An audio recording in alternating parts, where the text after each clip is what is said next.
Hey guys, welcome to day 5 in the 12 Cookies of Christmas series. Today is a gingerbread cookie, and we're going to dip it in a white candy coating and put some sprinkles on it, making it very festive and a beautiful, beautiful cookie to bring to Christmas parties or events or the family. So this is also my daughter Megan's favorite, so I'm really excited to be making it with you tonight. For this recipe, you'll need 2 tablespoons white sugar, 2 1/4 cups all-purpose flour, 2 teaspoons ground ginger, 1 teaspoon baking soda, 3/4 teaspoon ground cinnamon, 1/2 teaspoon ground cloves, 1/4 teaspoon salt, 3/4 cup butter or margarine softened, and I always use butter, 1 cup white sugar, 1 large egg, 1/4 cup molasses, and 1 tablespoon of water. If you're going to want to decorate your cookies the way I'm going to decorate them, you'll also need some vanilla candy coating found in the bakery aisle and sprinkles of your choice. Line a cookie sheet with parchment paper and preset your oven to 350. In a bowl, or in my case, my big measuring cup, combine your dry ingredients, including the following: 2 teaspoons of ginger,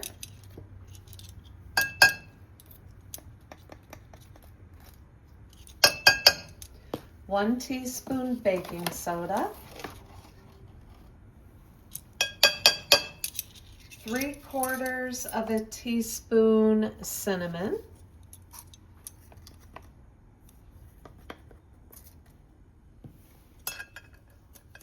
and 1/2 teaspoon cloves.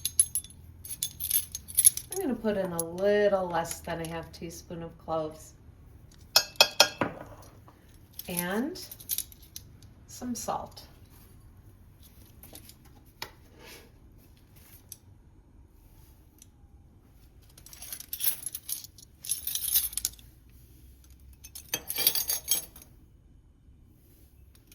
A little more than 1/4 teaspoon.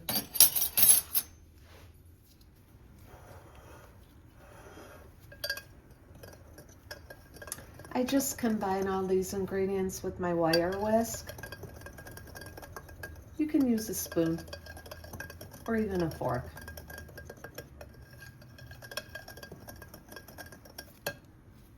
Next, we're going to cream our 3/4 cup of butter with 1 cup of sugar.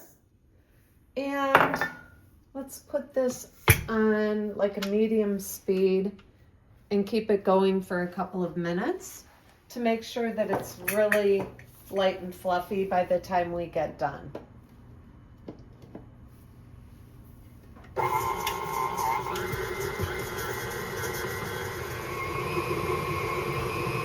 The butter is all light and fluffy, so now we have added our egg, and we're going to mix this on a medium speed until it gets really well incorporated. Turning it on high just for a couple seconds to make it very fluffy, and I'll show you how it's going to look before we add our next ingredients. Scrape it off a little bit. I'll get the sides of the bowl scraped.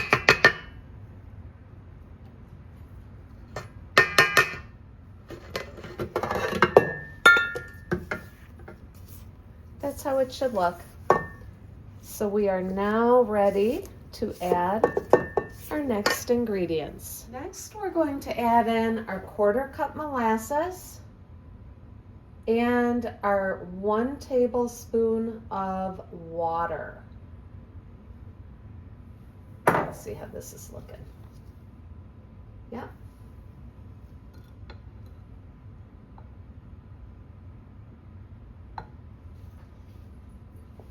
Gonna help that out a little.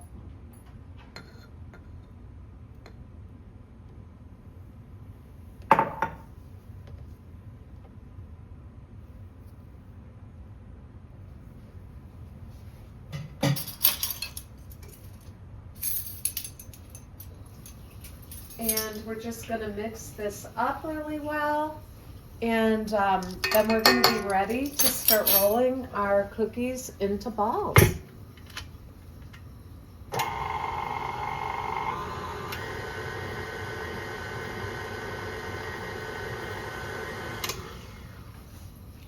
All right, let's mix up our molasses with the rest of our ingredients and our water. And then our last step is going to be to add the flour mixture. We're getting there.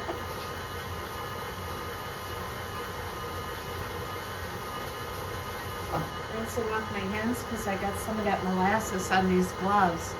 The reason I wear gloves in some of these videos is because with some of my recipes, I donate them to my church, and the lady from my church takes them over to the women's shelter.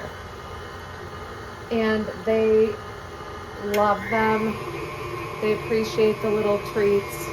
So, but if I donate cookies and if I'm serving them to anyone, of course I always wear gloves. If not, they're just for my family. Okay, so that's all mixed up. Now we are going to add our flour mixture that we prepared at the beginning. And we're just going to mix this up really well until it gets into our desired cookie dough consistency. And after that happens, we'll be ready to roll them into balls. Right, I'm taking my parchment lined baking sheet, and I just wanted to throw this in there. Somebody on one of my socials asked me where to get the parchment paper, and honestly, just get it at the grocery store in the same aisle with like the aluminum foil. Sugar here. We're going to scoop out the little dough balls. I just did that one about halfway full, my cookie scoop, and then roll it in sugar and place them on a cookie sheet. Give them about 2 inches apart because these cookies do expand.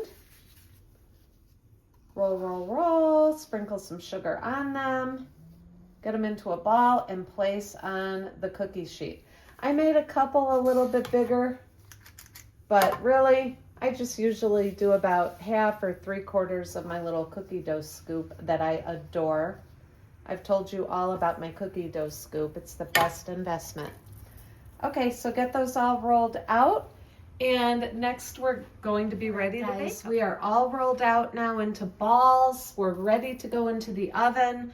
Pop them in there for 8 to 10 minutes and just be sure to check on them every now and then.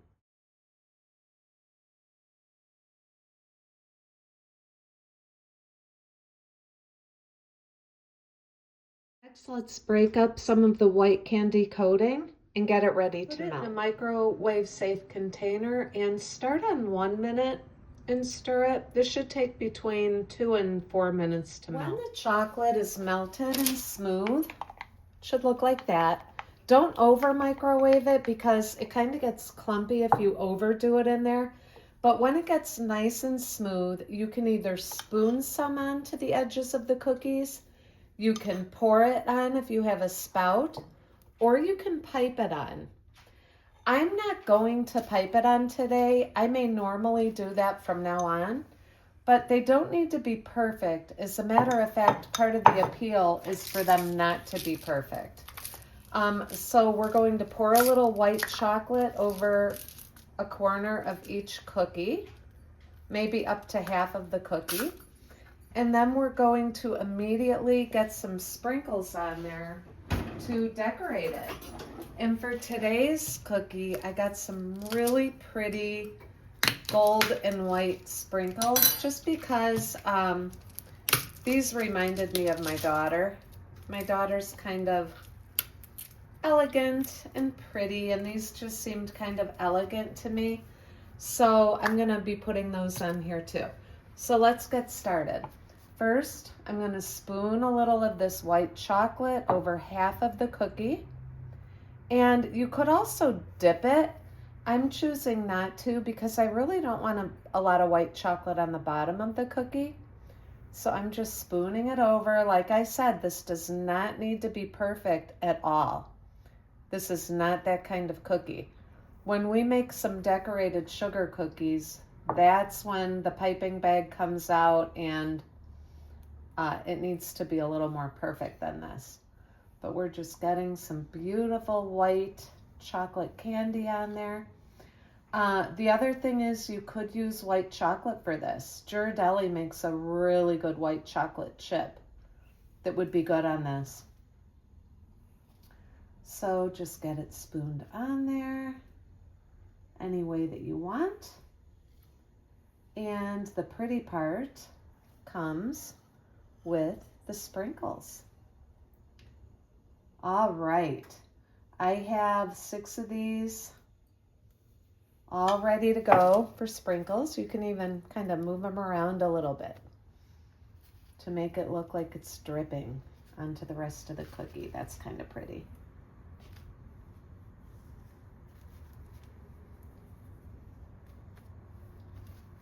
And we are now ready for our sprinkles.